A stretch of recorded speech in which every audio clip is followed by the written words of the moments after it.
Quem me conhece sabe que eu falo muito, então vou tentar falar meia hora, tá bom, Núrio? 40 minutos, tem certeza? Tá bom. Não me dá ideia errada. Então vamos tentar falar aí 30 minutos, meia hora, sobre a terceirização. Especialmente então na perspectiva da reforma da Lei 13.467. Obviamente que isto tudo é muito novo, a própria lei é muito nova, né? Eu falo agora como presidente da ANAMATRA, da Associação Nacional dos Magistrados da Justiça do Trabalho. Fizemos um trabalho intenso para que esta lei não fosse aprovada como foi. Entendíamos, como entendemos, que há diversas inconstitucionalidades, há diversas inconvencionalidades. Mas agora, como diziam os romanos, legem habemus. Não é? Acho, sinceramente, que não há mais espaço para se discutir uma inconstitucionalidade tout court, né? Uma inconstitucionalidade que alcance toda a legislação. O próprio Procurador-Geral da República, os senhores sabem bem, ingressou com uma ADI discutindo apenas alguns preceitos de caráter processual. E, evidentemente, os juízes do trabalho agora farão, e me parece que este é o melhor caminho, farão o seu esforço de controle difuso de constitucionalidade em relação a diversos pontos que são duvidosos, que suscitam debate nessa perspectiva. E digo o melhor caminho, esse, terceirização, olhar geral. E digo melhor caminho porque hoje sabemos que a própria composição do Supremo Tribunal Federal talvez não seja a melhor para que se discuta em termos mais abstratos questões como a impactação da terceirização na dignidade da pessoa do trabalhador. Não diria que este é um bom tema hoje para ser discutido no Supremo Tribunal Federal. E, por outro lado, é isto que eu quero desenvolver aqui com vocês, há outros caminhos. A verdade é que, independentemente do que desejou o legislador, independentemente da mens legis, a Lei 13.467 agora integra o sistema jurídico legal brasileiro, aliás, para além disso, o sistema jurídico brasileiro. De modo que terá de ser compreendida, e não é por conta de oposição ideológica ou não ideológica a esta lei, terá de ser compreendida na mais pura perspectiva normativista, de acordo com a sua posição no ordenamento e correlacionada com os outros elementos desse ordenamento. Então teremos de discutir constitucionalidade, teremos de discutir convencionalidade, teremos de discutir interpretação. Isto é muito interessante e, se tiverem curiosidade, eu tenho uma coluna no Jota, que é aquela revista jurídica eletrônica, que se chama Juízo de Valor. Eram publicações quinzenais, eu não tive como manter publicações quinzenais, temos feito uma coluna mensal.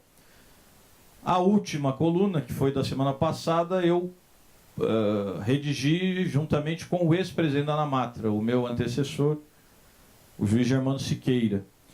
E nós, inclusive, discutíamos isto, porque, me permitam, antes de entrar no tema, obrigado, viu? Fazer esta observação.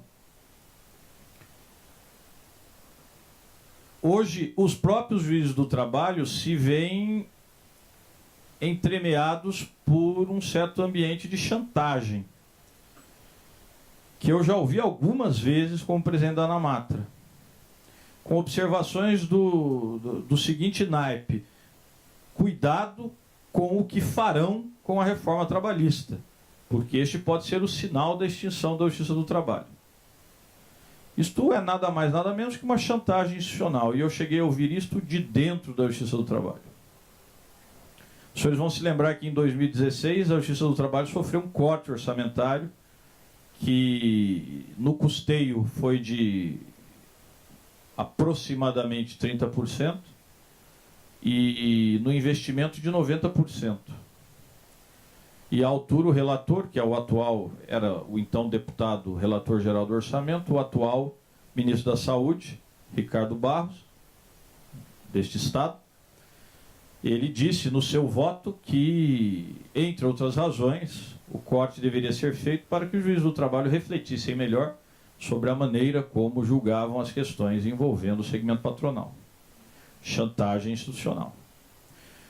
Então, neste artigo que nós publicamos, eu transcrevo ali diversas passagens de um voto, para mim, lapidar do ministro Eros Grau, quando ainda era ministro do Supremo, em uma DPF, que nem dizia nada a respeito de questões trabalhistas, mas o voto é lapidar porque, basicamente, o ministro Eros Grau, que, antes de tudo, é um dos maiores especialistas da Academia Brasileira em Teoria Geral do Direito, revela o que já há muito está assimilado pela Teoria Geral do Direito, a saber, o texto não é a norma.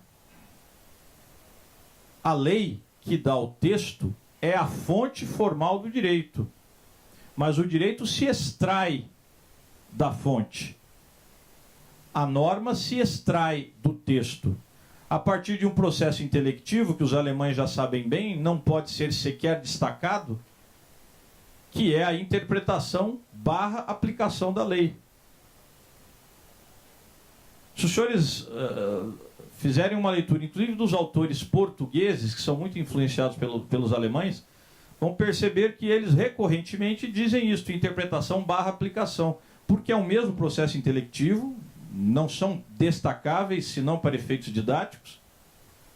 E é neste processo de interpretação e aplicação que se extrai a norma a partir do texto.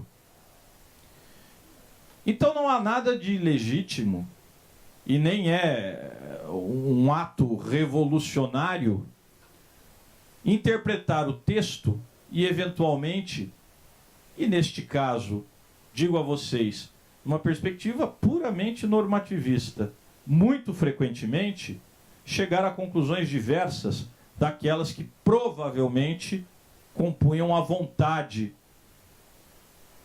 do legislador ou a vontade de um ou outro parlamentar quando votou esta lei.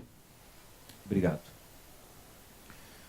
Portanto, não há nada de legítimo nisto, pelo contrário, isso se faz no direito desde que se passou a interpretar textos para dali, ou a partir dali, inferir normas. Isto é completamente ordinário no direito e será feito aqui. Mas aí é interessante também pensar no seguinte: de um modo geral, o que enfrentará o juiz do trabalho para extrair da fonte formal do direito, a CLT alterada pela Lei 13.467, a norma jurídica? Eu tenho dito que, pela própria característica desta lei, serão 4 caminhos que devem até ser observados, digamos, com uma certa prioridade nesta ordem que eu vou dizer. Primeiro, interpretação sistemática. Eu não preciso nem falar em Constituição. Os senhores já vão perceber aqui, tratando de terceirização. Pela nova lei, eu posso ter cooperativas de mão de obra? Esta é uma terceirização que a nova lei admitiu? Uma reles interpretação sistemática me dirá que não. É claro que tudo isto é debate, né? Como o doutor Eymar gosta de dizer, nós agora vamos começar a disputar sentido. É isso que nós vamos fazer. Nós vamos disputar sentido em todos os âmbitos, em todos os ambientes, na academia, nos tribunais, na doutrina. Nós vamos disputar sentido. Mas algumas coisas são muito óbvias. A interpretação sistemática, os senhores sabem bem, é inclusive identificada por alguns autores como interpretação lógico-sistemática. Lógico até no sentido cartesiano. É simplesmente perceber pelo contexto que determinadas interpretações não podem ser. E eu nem preciso ir à Constituição. Então, em primeiro lugar, interpretação sistemática. Em segundo lugar, interpretação conforme a Constituição. Aqui sim. Eu precisarei fazer o óbvio. Aquilo que é óbvio desde Marbury versus Madison, no século XIX, na Suprema Corte norte-americana. E aqui também não há nada de revolucionário. No ápice do sistema normativo está a Constituição. De modo que toda interpretação tem que ser feita a partir dela, e não o contrário. Eu não posso interpretar a Constituição de acordo com as leis. Eu tenho de interpretar as leis de acordo com a Constituição. Nós, juízes, quando somos investidos, juramos fazer cumprir a Constituição e as leis, e não o contrário. Por uma razão óbvia, hierárquica, kelsenianamente hierárquica. Nada de novo sob o sol, nada revolucionário também. E então faremos a leitura dessas novidades todas a partir do texto da Constituição. Também é uma modalidade de interpretação lógica sistemática, mas que agora vai absorver os valores próprios que o Constituinte originário, em 1988, incorporou à ordem jurídica brasileira. Agora já estamos falando de Constituição. Em um terceiro momento, teremos de discutir convencionalidade. E nós vamos discutir bastante convencionalidade daqui a pouco aqui.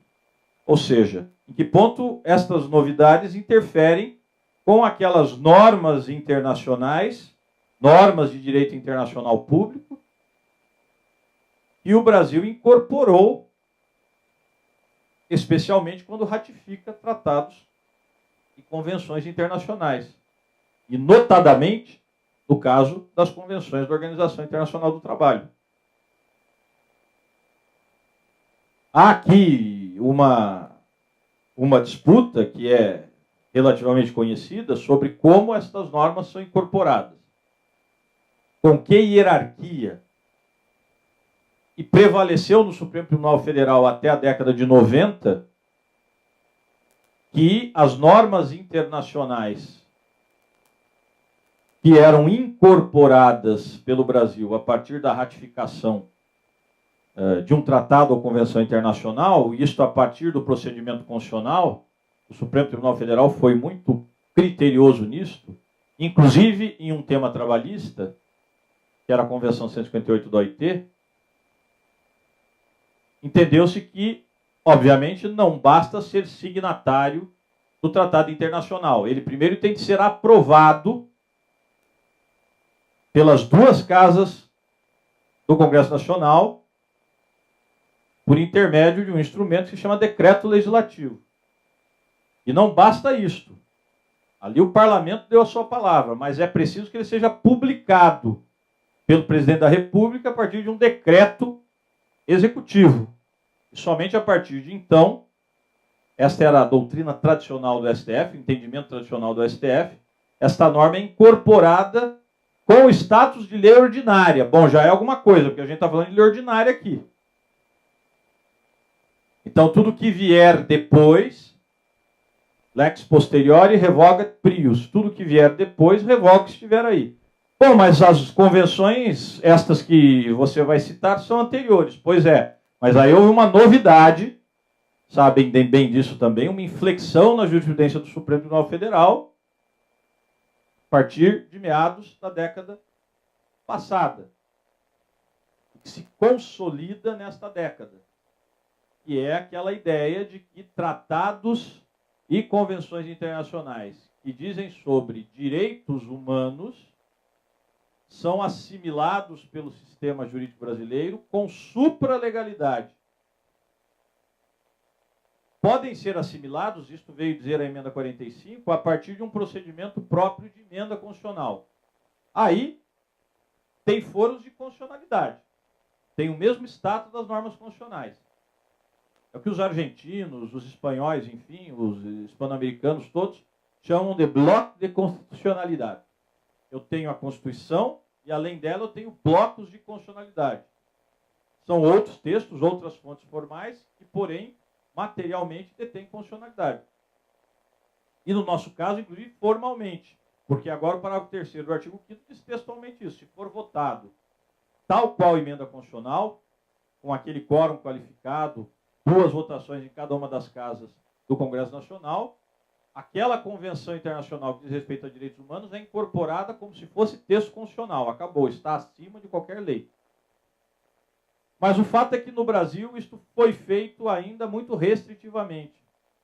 Basicamente com a Convenção Internacional que trata dos direitos das pessoas com deficiência. Ali há alguma coisa sobre trabalho, mas há um universo ainda bem restrito.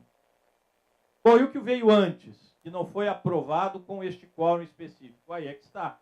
Diz o Supremo, se disser respeito a direitos humanos, não tem constitucionalidade, porque não observou aquele rito das emendas constitucionais, mas tem supralegalidade pelo seu conteúdo. Então está acima das leis. E aí a grande questão é, as convenções do OIT, estas inclusive que eu vou mencionar, dizem respeito a direitos humanos? A meu ver, sim. O Supremo em algum momento terá de dizer isso. Se dizem respeito a direitos humanos, estão acima das leis. Tem supraconstitucionalidade. Então, se algo que está nesta lei 13467 contraria o que está lá, mesmo sendo esta lei posterior, não prevalecerá. Porque o que está nestas convenções tem supralegalidade, está acima das leis. Puro keynesianismo de novo. E, finalmente, constitucionalidade. Controle difuso de constitucionalidade. Aqui os senhores sabem, há uma série de detalhamentos que dificultam este caminho. O juiz de primeiro grau poderá fazê-lo com um certo desembaraço na fundamentação das sentenças, mas depois nos tribunais já haverá as cláusulas de plenário, a cláusula de reserva de plenário, ou seja, os tribunais só poderão confirmar aquela inconstitucionalidade, ainda que difusamente, por uma votação plenária. Isto pode chegar ao Supremo Tribunal Federal, embora demore mais, em recurso extraordinário. As questões de convencionalidade, em princípio, não. Portanto, 4 caminhos: interpretação sistemática, interpretação conforme a Constituição, controle de convencionalidade, controle difuso de constitucionalidade. Dito isto, vamos falar um pouquinho da reforma e da terceirização. Já falei um monte, não cheguei nem no tema ainda. Só para falar isso aqui, gente. Qual era a ideia básica da reforma?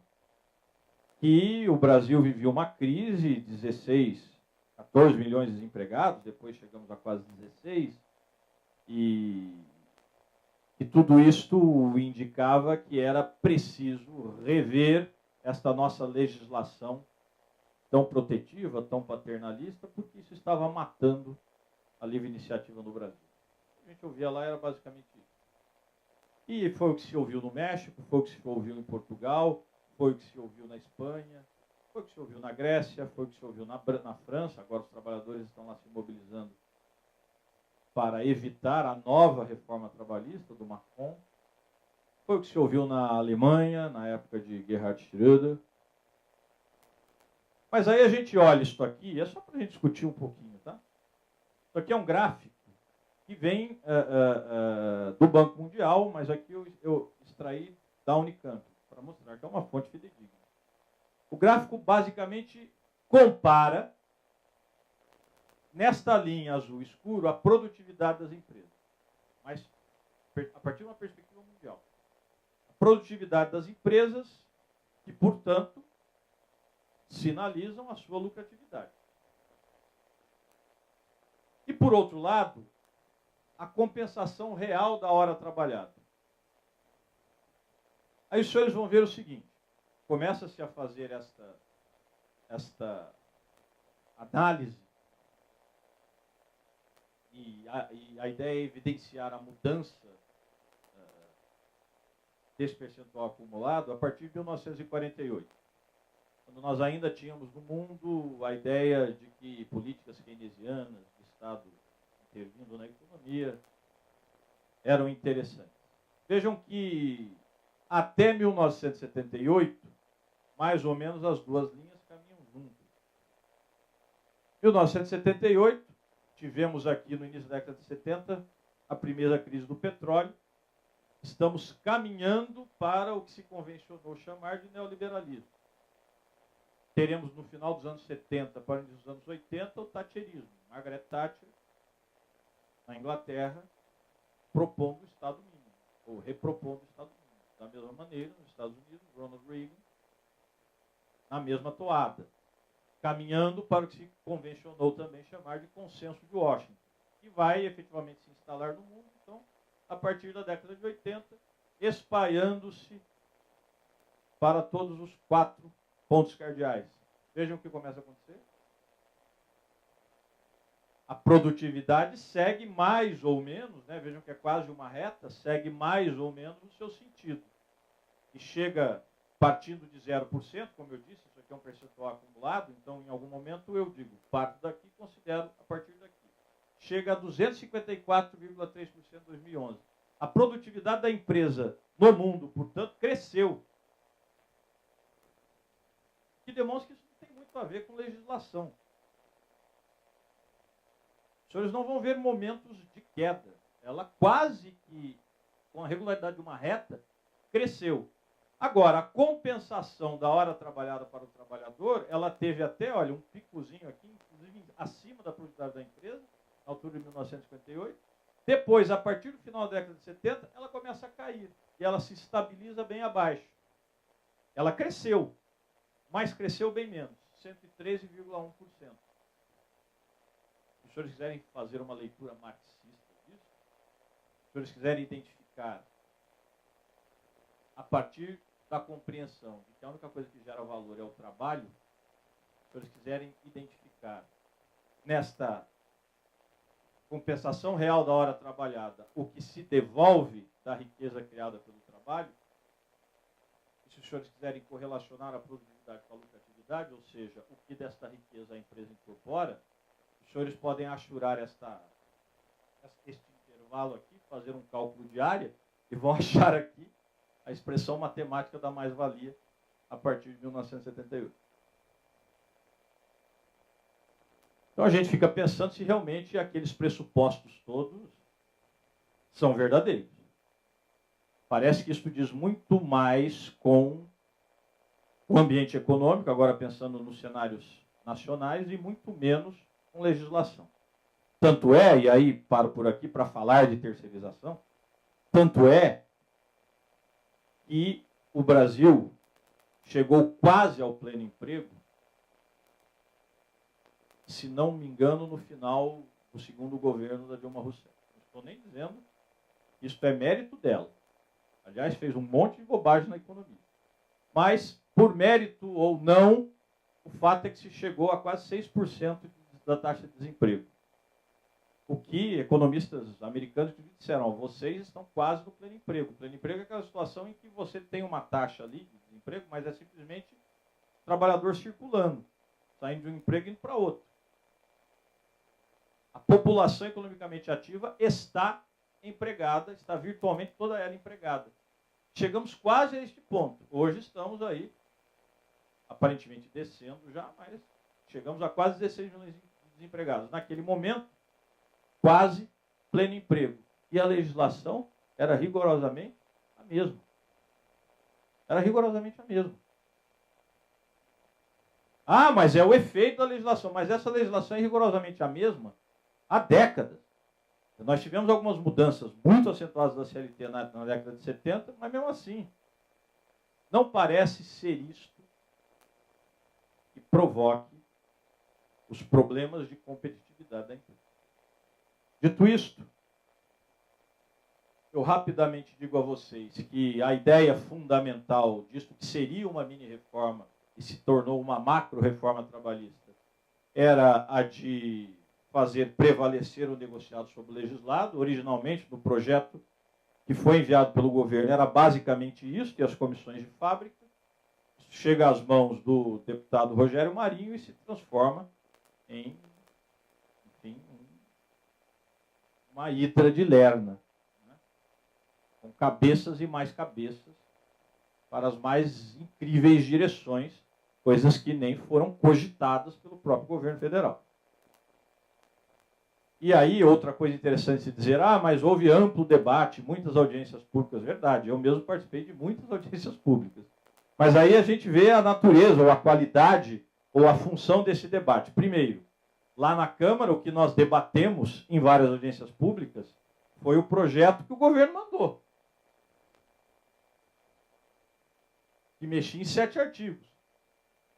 E o que veio depois desse debate todo foi um relatório que modificava mais de 100 artigos. Não dá para debater 100 artigos focando 7. Ninguém debateu na Câmara aquilo que veio no fim. E depois, bom, no Senado debatemos.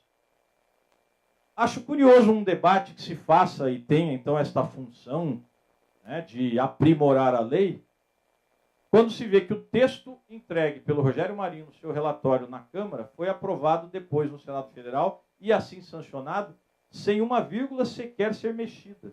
Então, para que serviu este debate? Mise-en-scène, jogo de cena. O debate não teve função nenhuma. Porque não é possível que tantas pessoas foram lá e só falaram páginas. Não é possível que nada se aproveitasse. Nada se aproveitou. Não se mexeu uma vírgula nesse texto. E no meio disto tudo, me permitam dizer, há também ali um viés de mediocrização da justiça do trabalho.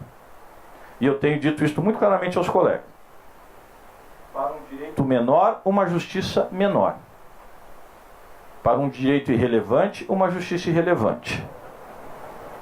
Aqui está plantada a semente do que se espera. Aliás, o código está dado no novo parágrafo 3º do artigo 8º, intervenção mínima. Magistrados trabalhistas, estamos tolerando a sua existência, mas intervenham pouco. E aí nós temos algo que para mim é inédito e inconstitucional. Aqui é mesmo inconstitucionalidade a ser declarada, me parece que não tem por onde caminhar difusamente. Se bem que tem um caminho, mas, enfim, que é o seguinte, o parágrafo 3º dirá, dentro do enunciado do princípio da intervenção mínima, dirá que ao examinar acordos e convenções coletivas de trabalho, o juiz do trabalho deve observar basicamente os elementos essenciais do negócio jurídico segundo o Código Civil. E é isso que ele deve examinar. Ele não examina mais nada além disto. Bom, isto basicamente é forma. Capacidade das partes, formalidades do instrumento, no caso de acordo de convenções coletivas, a assembleia celebrada e como celebrada, o quórum de assembleia, é isso que o juiz teria de examinar. Ou seja, o juiz do trabalho não examinaria mais conteúdo. O juiz do trabalho não poderia dizer, sim, mas esta cláusula é ilegal.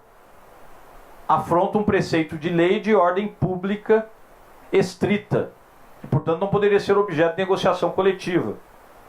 O juiz do trabalho não poderia dizer, sim, mas esta norma coletiva é inconstitucional. É inconvencional. O juiz não poderia dizer isto, não poderia tratar do mérito. Nós teríamos criado, portanto, o único negócio jurídico imune à jurisdição no seu conteúdo. Nós teríamos no Brasil, a se dar validade a isto, o único negócio jurídico cujo conteúdo é imune à jurisdição, que se chama acordo ou convenção coletiva de trabalho, violando o inciso 35 do artigo 5º. Não há possibilidade de se afastar do exame do Poder Judiciário qualquer lesão ou ameaça de lesão, inclusive quanto ao conteúdo do negócio jurídico. Agora, como eu dizia, para mim aqui uma inconstitucionalidade patente, mas há caminhos, né? Porque o Código Civil fala lá de objeto lícito e possível. Objeto lícito e possível, abre-se um horizonte gigantesco para análise de conteúdo, se não se quiser discutir constitucionalidade. Bom, e a terceirização? Só para trazer alguns dados de realidade, né? Recentemente a Folha, acho que vocês viram, publicou, Caderno Mercado, na verdade deu divulgação a um estudo publicado na revista da FEA, da Faculdade de Economia da USP, Economia e Administração da USP, professor Schwartzman, dizendo que a terceirização não derruba salários. Vocês viram isso? Terceirização não derruba salários. Aí você vai ler o texto, olha, derruba 2,%, 2,8%. Ué, mas isso não é derrubar? Aí tem um gráfico lá, que fica em cima do gráfico eles colocam o seguinte título. O trabalhador, quando deixa um emprego direto e é terceirizado, tem crescimento de salário, alguma coisa assim. Aí você olha o gráfico diz o contrário. O gráfico diz que tem aquela queda que parte de 2,8%, se não me engano, e pode chegar até pelos dados, pela pesquisa que ele fez, pode chegar a 8,8% em alguns segmentos, como por exemplo telemarketing. Mas é queda. E no retorno, os terceirizados que conseguem se reempregar com trabalhadores diretos, aí há um aumento de 4, tanto por cento. Ou seja, os gráficos dizem o contrário do que está na manchete e do que está no título do próprio gráfico. Nós identificamos isso, né? O Eimar se lembra, e aí eu e um procurador do trabalho do Rio de Janeiro fizemos questão de enviar uma carta à Folha expondo isso. Aí, no dia seguinte, eles colocaram lá no Erramos o fato de que realmente aquele título não servia para aquele gráfico. Muita gente começou a falar também no painel do leitor. No segundo dia, publicaram a nossa carta. E no sábado ou domingo, acho que no domingo subsequente, o próprio Ombudsman, porque nós mandamos isso também para o Ombudsman, fez esta denúncia. E, enfim, eu achei isto muito bom. Embora quase ninguém leia a coluna do Ombudsman, pelo menos para quem quiser, para a história, isso está lá registrado. Mas o Ombudsman, como deve fazer, na verdade a Paula, a Ombudsman, ela obviamente vai ouvir o outro lado. Foram ouvir o editor do mercado. Como é que ele colocava na manchete terceirização não derruba salários, quando os dados mostravam que o trabalhador terceirizado tinha uma perda salarial que partia de 2,8%. É claro que este número é muito diferente daquele número que o DIEESE apresentou há alguns anos, que apontava uma perda média de 20 e tantos por cento. Mas ainda assim era queda. Aí a explicação do editor: não tem nada errado com a manchete. Derrubar é uma queda... Como é que ele falou? Derrubar é uma queda acentuada. Assim como... Aí ele deu um exemplo.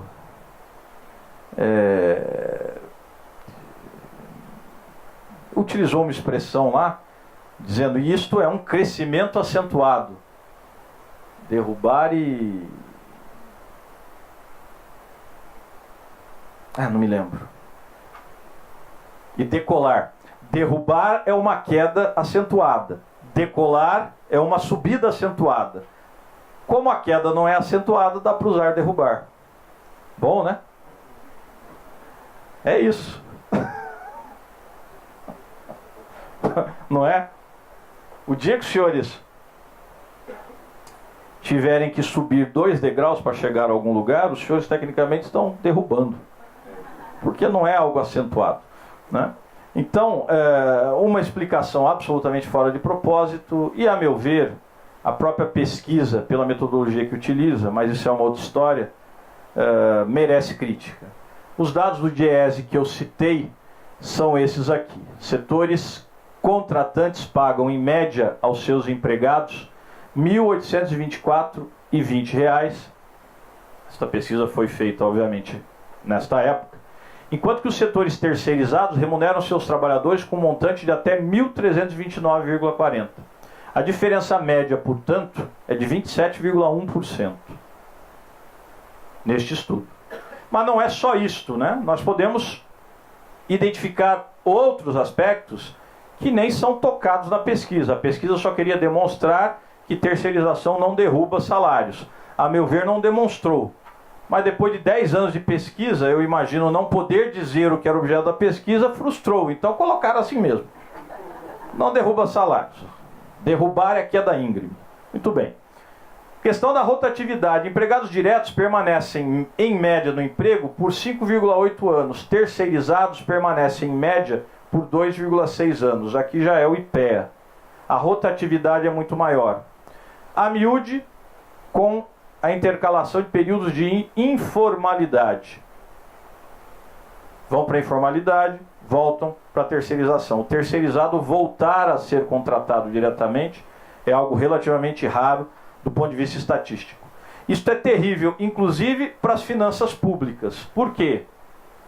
Porque nesses períodos de informalidade aumenta a fruição do seguro-desemprego.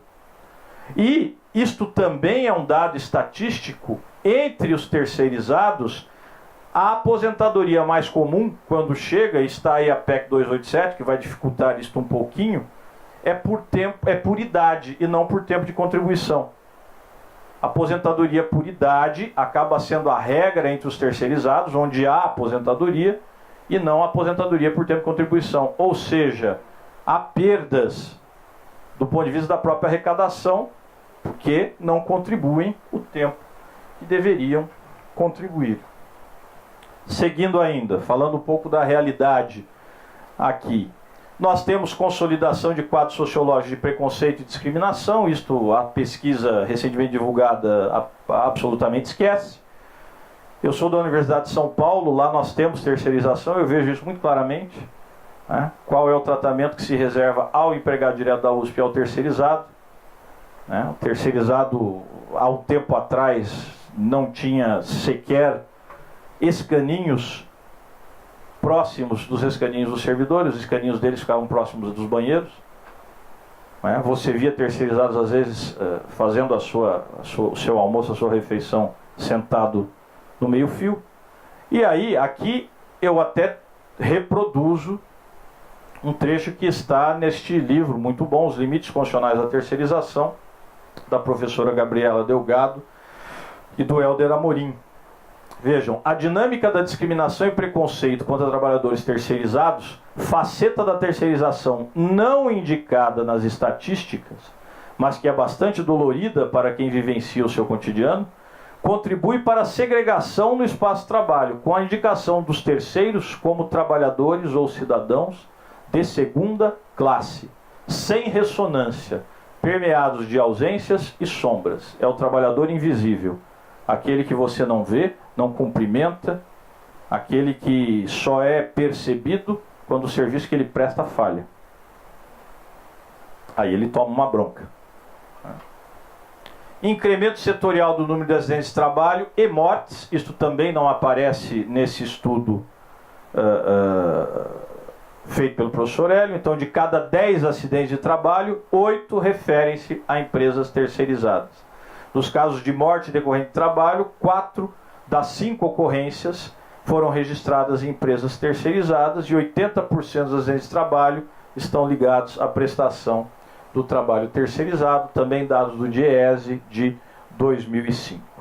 E aí outras evidências, a terceirização facilita, especialmente no campo, o trabalho degradante e análogo ao de escravo, né? Aqui dados agora dos auditores fiscais de trabalho, Secretaria de Fiscalização do Trabalho do Ministério do Trabalho e Emprego, à época, 2010, 2013, os dados eram aqui de 3.553 trabalhadores resgatados nesses 3 anos, 2.998 eram terceirizados. O que mostra uma relação evidente entre a terceirização e essa situação. Ok, e aqui dados da OIT, etc. Bom, aí veio a lei. Vamos falar da lei, porque senão os senhores vão começar a ir embora. O que que diz a lei, meus caros, sobre isso? A lei, os senhores conhecem bem essa história também?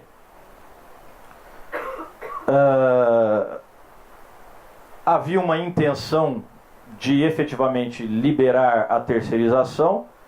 Tentaram fazer isso a partir do famoso PL 4330, que começa com o então deputado Sandro Mabel. Houve um trabalho muito intenso em torno disto, né? A própria ANAMATRA chegou a apresentar um projeto alternativo, que recebeu o número 554, e que depois, no Senado, quando este projeto de lei cai sob a relatoria do senador Paulo Paim, no Senado, ele, como relator, constrói um substitutivo baseado fundamentalmente neste anteprojeto da ANAMATRA, que era algo bem mais garantista, eu até trouxe aí, e que, enfim, inclusive concede a realidade. Seria muito simples dizer, a terceirização de serviços está proibida no Brasil, ponto. Só que nós sabemos que a realidade não vai nesse sentido. Então, parece-me, a função de direito do trabalho, mais do que simbolizar resistência, é humanizar relações. E a nossa proposta ia nesse sentido. Trazer garantias, humanizar essas relações, embora se saiba que elas jamais serão emancipadoras. E assim estava. Diante disto, o governo decidiu investir, levar a sua força política para um outro projeto que já estava aprovado pelo Senado e já tinha voltado à Câmara. E de fato conseguiu. E aí aprovou-se aquela primeira lei de terceirização, que no entanto, isto foi percebido muito inteligentemente pelo Rogério Marinho, não resolvia o problema. Porque falava simplesmente que a terceirização poderia ser realizada por qualquer empresa cujo objeto social fosse determinado e específico, mas não falava de atividade fim e atividade meio. Então a súmula 331, a depender da interpretação que se fizesse, e era esta a minha interpretação, continuava perfeitamente aplicável na sua inteligência. Como o relator percebeu isto, fez questão de novo modificar aquele mesmo artigo 4C que a lei anterior havia introduzido na Lei Geral do Trabalho Temporário, na Lei 6.019 de 74. Aquilo que a lei anterior, aquela lei da terceirização, não havia conseguido fazer, a reforma trabalhista, pelo menos do ponto de vista textual, fez. Porque daí diz textualmente, modificando, volto a dizer, esse artigo 4C da Lei 6.019, que tinha sido introduzido na Lei 6.019 há poucos meses. Há menos de 3 meses ou 4 meses, se não me engano, este artigo 4C havia sido introduzido. A reforma trabalhista modificou esse artigo 4C para chegar ao seu objetivo. E hoje, então, isto entrará em vigor a partir do dia 11 de novembro, dirá o artigo 4A. Considera-se prestação de serviços a terceiros a transferência feita pela contratante da execução de quaisquer de suas atividades, inclusive a sua atividade principal. Agora colocaram o que queriam. Atividade fim, inclusive a sua atividade principal. A pessoa jurídica de direito privado, prestadora de serviços que possua capacidade econômica compatível com a sua execução. E Guilherme danou-se. E ainda diz pessoa jurídica de direito privado. Então pode ser cooperativa. Cooperativa é pessoa jurídica de direito privado. Reabriu-se a caixa de Pandora, aquela do 442, parágrafo único da CLT, que a Justiça do Trabalho levou 10 anos para dar alguma conformidade no mundo do ser, varrendo do mapa as cooperativas fraudulentas. Aí nós vamos começar a discutir isso hermeneuticamente. Nem vou trabalhar isso os senhores conhecem bem, são os malefícios que, inclusive os próprios ministros do TST, em maioria, chegaram a apontar para a terceirização. Mas vamos trabalhar já com a interpretação, porque o tempo está acabando. Muito bem, então agora é possível terceirizar a atividade principal? Parece que sim, inclusive adiante segue a lei para dizer o seguinte, lá no seu artigo 5º-A, contratante é pessoa física ou jurídica que celebra contrato com empresa, agora vejam, de prestação de serviços relacionados a quaisquer de suas atividades, inclusive sua atividade principal. Então vamos começar, e vamos começar por baixo, como eu dizia a vocês. Vamos começar com interpretação sistemática, ou até lógico-sistemática. Bom, pessoa jurídica, então cooperativas podem ser. Bom, isto aqui é um bloco legislativo, tem que ser interpretado de modo coerente. Ok, o artigo 4º-A, quando discorre, quando conceitua o que seria terceirização, diz pessoa jurídica. Mas depois vem os outros preceitos e o artigo 5º-A define quem é o contratante, quem é o tomador de serviços na relação triangular chamada terceirização, e diz: contratante é a pessoa física ou jurídica que celebra contrato com empresa de prestação de serviços. Empresa de prestação de serviços relacionados a quaisquer de suas atividades, inclusive a sua atividade principal. Já chegamos na atividade principal. Mas o meu primeiro ponto aqui é o seguinte: cooperativas. Isto é até discutível. Eu tenho um livro publicado pela editora LTR que trata das cooperativas. buscando o que há de bom na história universal em torno das cooperativas. Acreditem, as cooperativas, mundo afora, não são essas cooperativas de mão de obra que o Brasil encontrou. Cooperativas prestam um grande serviço à economia, especialmente cooperativas de consumo, de crédito, cooperativas de construção, de produção, de habitação, cooperativas culturais. Nós, da área trabalhista, nos deparamos com uma outra faceta do cooperativismo, um cooperativismo fraudulento, que na verdade esgarça as relações sociais ao invés de consolidá-las. Um cooperativismo, entre aspas, em que não há nenhuma identidade socioeconômica entre os cooperados, entre aspas. Na verdade é só um instrumento para que se possa mercadejar a sua força de trabalho. Isto é que a Justiça do Trabalho baniu. Vamos viver isso de novo? Numa interpretação lógico-sistemática, me parece que não, porque o Código Civil, ao definir as sociedades empresárias e as sociedades simples, diz textualmente é uma regra, e aí não há muito espaço para interpretação, que cooperativas são necessariamente sociedades simples, não são sociedades empresárias. Se não são sociedades empresárias, não realizam empresa, portanto não podem prestar esse serviço. A não ser que queiram mudar a lei de novo. É uma interpretação literal dentro da sistematicidade que envolve a hermenêutica. Tem de ser empresa, empresa de prestação de serviços. Cooperativa pode ser empresa? Não. É conceitualmente sociedade simples, não é sociedade empresária. Então não pode estar aqui. Está fora desta jogada. E volto a dizer, sem nenhum esforço hermenêutico, eu posso tranquilamente dizer que esta caixa de Pandora não pode ser aberta novamente. Bom, mas vamos prosseguir. E os senhores vão ver que em outras passagens ainda se fala em empresa, que é o que nos leva a essa interpretação sistemática. Mas há outras coisas. Vamos voltar ao glorioso artigo 4A. Ele dirá lá o seguinte, 4C, desculpem. Não, aqui é o 4A mesmo. Ele dirá lá o seguinte,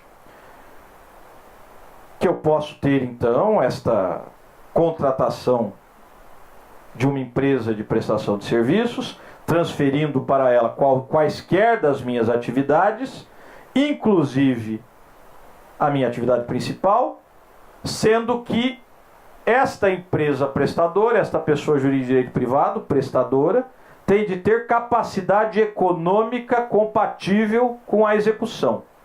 O que significa, de novo, interpretação lógica, que esta empresa tem de ser capaz de arcar com as despesas da mão de obra que ela vai me fornecer.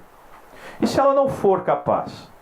E se nós nos depararmos, como vamos continuar nos deparando, nestas tantas terceirizações com empresas de prestação de serviços que desaparecem, que quebram, que não têm condição de pagar. Estas empresas têm esta capacidade econômica compatível com a execução? Parece óbvio que não.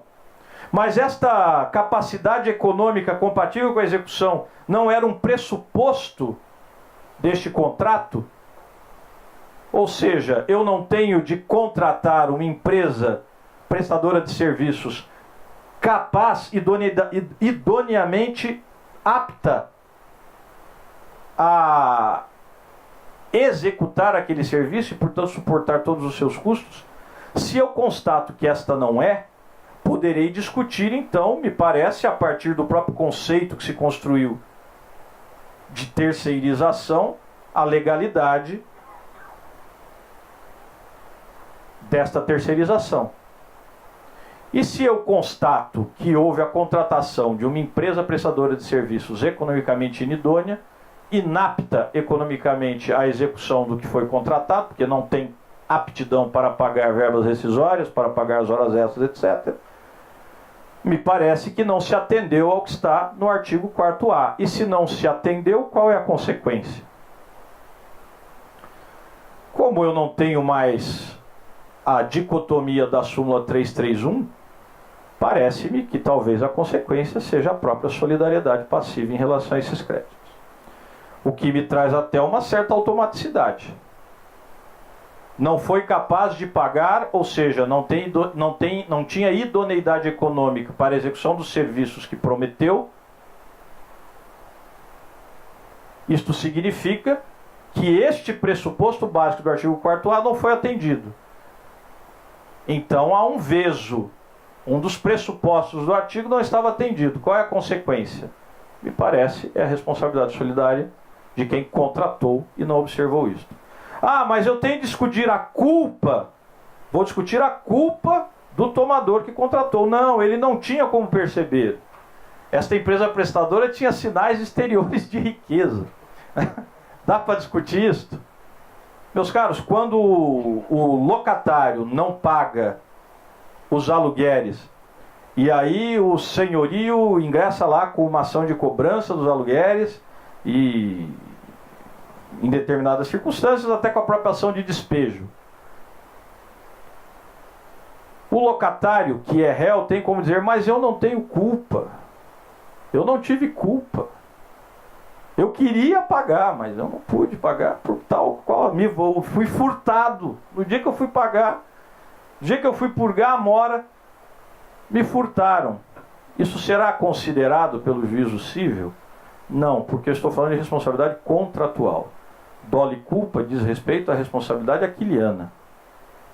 No campo da responsabilidade contratual, não se discute dolo e culpa. E aqui é eminentemente responsabilidade contratual. Como esta relação é terceirizada, é triangular, me parece, houve um vício, e este vício vai gerar responsabilidades contratuais para os 3 vértices do triângulo, independentemente de discussão de culpa, porque é uma responsabilidade contratual. Ainda, e aí para terminar, ok, mas você não resolveu a questão principal, que é a da terceirização de atividade fim. Eu posso ter, então, a terceirização da atividade principal? Aqui, meus caros, é de novo aquela discussão. Sabem que esta questão exatamente está no Supremo Tribunal Federal neste momento.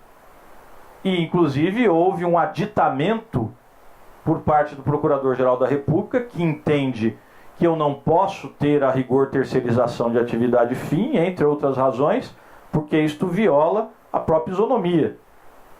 Isto é evidente, não é? Até para o leigo. Imaginem lá a linha de montagem da Volkswagen. Aí tem um camarada terceirizado e um camarada que é empregado direto.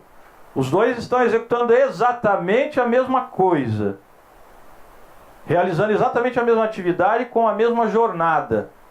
Um recebe X, o outro recebe X sobre 3. Isso é inexplicável. Em qualquer perspectiva jurídica que minimamente pretenda ter razoabilidade, isso é inexplicável.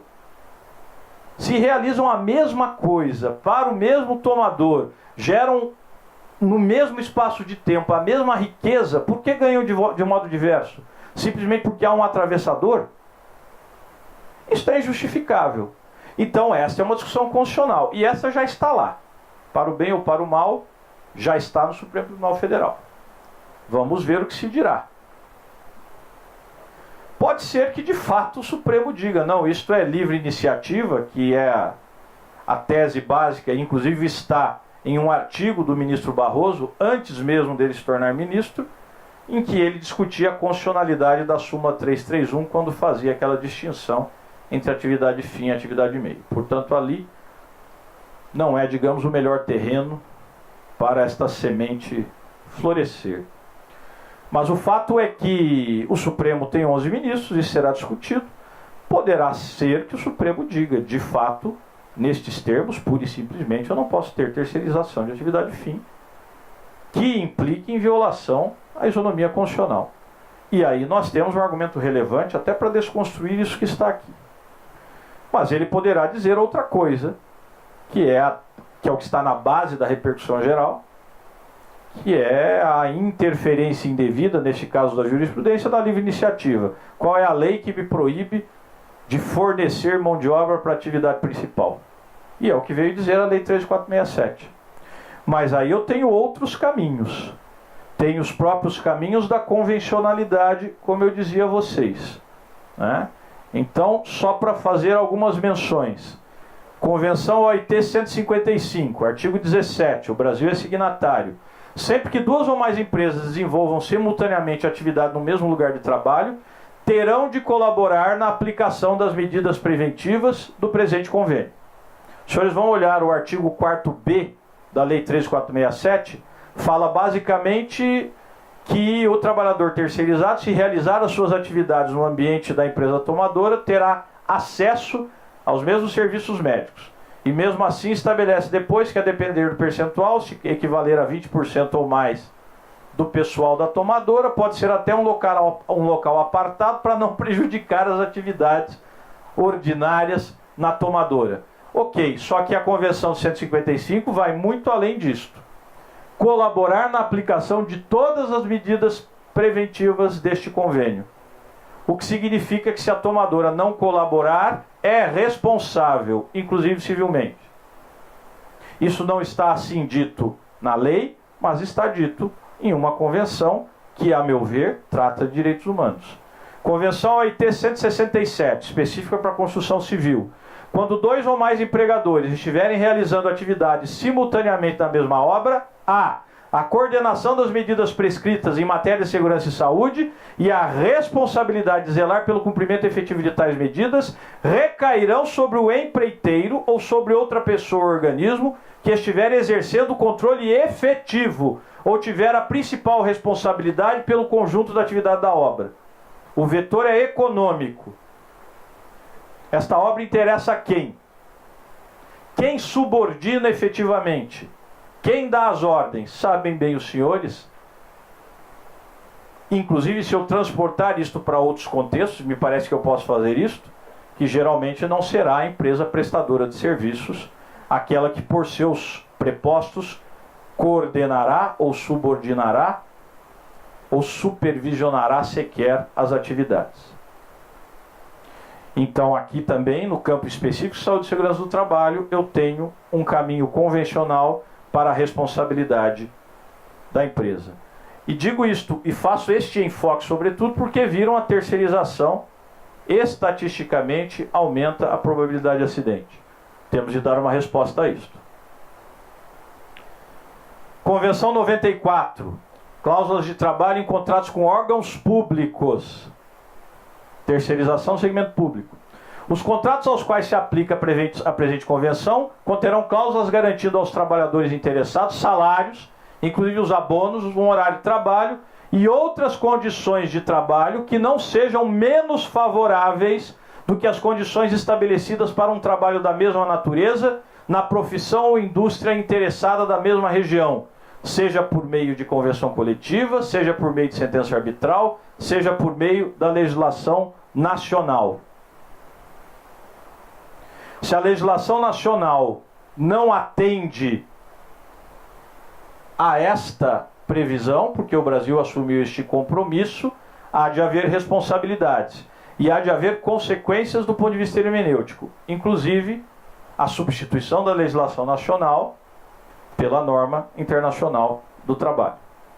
Segue. Quando as condições de trabalho mencionadas no parágrafo precedente não estiverem regulamentadas segundo uma das modalidades acima indicadas, as cláusulas que deverão ser inseridas nos contratos, é o que eu estava dizendo, garantirão aos trabalhadores salários, bônus, um horário de trabalho e outras condições de trabalho que não sejam menos favoráveis do que as estabelecidas para um trabalho da mesma natureza na profissão ou indústria interessada da região análoga ou mais próxima. Seja o nível geral observado pelos empregadores pertencentes à mesma profissão ou à mesma indústria que a parte com a qual é firmado o contrato que se encontra em circunstâncias análogas. Nivelar por cima a proteção no campo da saúde e segurança do trabalho, mesmo que a legislação nacional não preveja. E aí se deve inserir isso no contrato. E se não se inserir, entende-se como cláusula implícita. E daí as consequências. Bom, tem outras coisas para dizer. Este era o PLS, é o PL que eu mencionei a vocês, PLS 554-2015. O texto é da Namatra, mas quem apadrinhou foram os senadores Paulo Paim, do PT, e Randolfo Rodrigues, da Rede. E ali nós procurávamos trazer algumas balizas civilizatórias para dizer quando poderia haver terceirização efetivamente. Vão perceber que era bem restritivo, não é?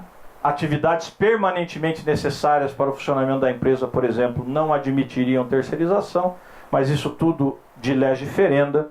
Obviamente, volto a dizer, o senador Paulo Paim, no seu relatório, incorporou isto aqui, mas o que foi aprovado foi a outra lei, aquela que já estava na Câmara, o que não impede que em algum momento isto seja aprovado. E aí, porque isso ainda está tramitando para todos os efeitos.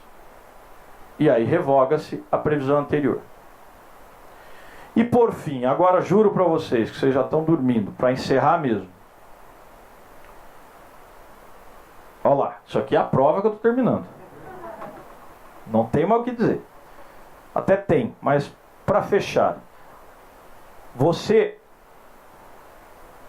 trouxe em relação a esta terceirização, especialmente na atividade principal, que naturalmente acontece nas dependências da empresa tomadora, uma série de previsões, inclusive do ponto de vista de saúde e segurança do trabalho, que me parece tem de ser a primeira preocupação, mas não só isto. Na convenção ali relativa à contratação com órgãos públicos, viram que além das condições relacionadas à saúde e segurança, fala-se também de abonos, salários e a manutenção do nível que se pratica na mesma indústria ou na mesma atividade naquele mercado ou em mercados próximos. Mas o que eu quero chamar a atenção para encerrar é o seguinte: há a questão da constitucionalidade, que o Supremo examinará em algum momento, mas a despeito disto, voltando à interpretação sistemática, falei de convencionalidade, mas voltando à interpretação sistemática e até à interpretação conforme, não se esqueçam que o artigo 9º da CLT não foi revogado, nem foi modificado. Ou seja, qualquer ato que tenda a frustrar ou fraudar os direitos trabalhistas, os direitos previstos na consolidação, deve ser declarado nulo pelo juiz. E aí, a despeito da previsão, ainda que admitamos que seja constitucional, a previsão de terceirização em atividade principal, vai daí uma pernada para se dizer que isto é lícito. Porque eu posso terceirizar a atividade principal e desta maneira fraudar, frustrar direitos trabalhistas. A Lei 13467 até tentou criar algumas estruturas de garantia, que é a questão, por exemplo, dos 18 meses. Então, o trabalhador não pode imediatamente sair e retornar como terceirizado, ou sair e retornar como sócio da empresa prestadora de serviços. Mas, convenhamos, este período não resolve a questão. Eu posso ter, mesmo fora deste período, evidenciada a fraude. E isto a criatividade nos revelará nos processos em que atuarmos. E ali onde se observar a fraude, a frustração, onde se observar inclusive a violação de garantias de direitos constitucionais, ali se aplicará o artigo 9º, a despeito de haver autorização para terceirização em atividade principal. Se eu tenho, vou usar este exemplo de novo, se eu tenho dois trabalhadores fazendo a mesma coisa na mesma jornada para a mesma empresa, criando o mesmo valor, recebendo de modo diverso, percebe-se claramente que a terceirização aqui está sendo utilizada para frustrar interesses, para burlar uma isonomia básica que deve haver e que está na Constituição da OIT. A trabalho de igual valor cabe igual remuneração. Então, a partir disto, e a despeito de se admitir, se admitir em tese, se o Supremo vier a admitir em tese a possibilidade de se terceirizar atividade fim, eu terei ainda o artigo 9º para dizer, mas nestes termos não. Para desequilibrar desta maneira a condição de duas pessoas que trabalham em idênticas condições e prejudicar os seus direitos, ou seja, servir de instrumento de burla, isto não se admite. Mais ainda, esta é uma questão curiosa. Eu posso ter terceirização de atividade principal no ambiente da tomadora sem subordinação? Acho muito difícil. Acho muito difícil. E se eu tenho subordinação, onerosidade, não eventualidade e pessoalidade, eu tenho vínculo de emprego. E aí vem de novo o artigo 9º, juntamente com os artigos 2º e 3º, para dizer, ok, mas pode terceirizar a atividade fim. Pode, só que esse aqui não é um terceirizado, esse é um empregado seu, que você está chamando de terceirizado. E se reconhece o vínculo por meio do artigo 9º. Mesmo que se entenda que o 4A da 6.019 é constitucional, isto não impedirá o juiz de reconhecer as fraudes e repor as coisas no seu lugar. E aí realmente eu termino com isto aqui. Quando eu falo destas coisas, quando eu falo da reforma trabalhista, a depender da plateia, muita gente já, mas isso é uma visão apocalíptica, o mundo não vai acabar em 11 de novembro. Então, vamos parar de exageros. É o seu veso paternalista que vem da origem do direito do trabalho e nós vamos nos desvencilhar deste veso. Aí me permitam citar alguém que realmente é ligado ao campo da esquerda, mas é um pensador de quem eu gosto muito. Max Horkheimer, na sua Teoria Tradicional e Teoria Crítica, esta obra do Max Horkheimer, ele ainda na sua primeira fase disse o seguinte, vejam que interessante: classe, exploração, mais-valia, lucro, pauperização, ruína são momentos de uma mesma totalidade conceitual. O sentido não deve ser buscado na reprodução da sociedade atual, mas na sua transformação. Por isso, para o modo de julgar dominante, a teoria crítica, que é o que ele representava, aparece como subjetiva e especulativa, parcial e inútil, embora ela não proceda nem arbitrariamente, nem ao acaso.